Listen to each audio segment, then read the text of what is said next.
ನಮಸ್ಕಾರ ವೀಕ್ಷಕರೇ, ನಿಮಗೆ ಏನೇ ಮಾಡಿದ್ರು ಕೂಡ ಊಟ ಮಾಡಲಿಕ್ಕೆ ಮನಸ್ಸಾಗ್ತಾ ಇಲ್ವಾ?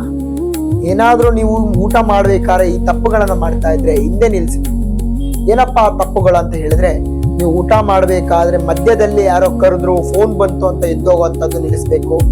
ಎರಡನೇದಾಗಿ ಬಂದು ಊಟ ಮಾಡ್ಬೇಕಾದ್ರೆ ಫೋನ್ ನೋಡೋದಾಗಿರ್ಬೋದು ಅಥವಾ ವಟ ಅಂತ ಮಾತಾಡೋದಾಗಿರ್ಬೋದು. ಅತ್ಯುತ್ತಮವಾಗಿ ನೀವು ತಿಂತಾ ಇರುವಂತಹ ತಟ್ಟೆನೆ ನಿಮ್ಗೆ ಬೈತಾ ಇರ್ತದೆ. ಅದನ್ನು ನೀವು ಮೊದಲೇ ನಿಲ್ಲಿಸಬೇಕು.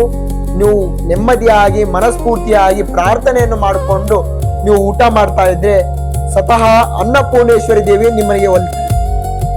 ಮುಖ್ಯವಾಗಿ ನೀವು ಊಟ ಮಾಡುವ ಮೊದಲು ಪದಾರ್ಥಗಳನ್ನು ನಿಮ್ಮ ತಟ್ಟೆಯಲ್ಲಿ ಬಡಿಸಿಕೊಂಡು ಪ್ರತಿಯೊಂದು ಪದಾರ್ಥವನ್ನು ನೆಲದ ಮೇಲೆ ಇಟ್ಟು ತೀರ್ಥ ಪ್ರದಾನವನ್ನು ಮಾಡಿಕೊಂಡು ನೀವು ಊಟ ಮಾಡಿದ್ದೇ ಆದಲ್ಲಿ ನೀವು ಊಟ ಮಾಡಿದ ಆಹಾರ ಕೂಡ ನಿಮ್ಮ ಮೈಗೆ ದಕ್ತದೆ.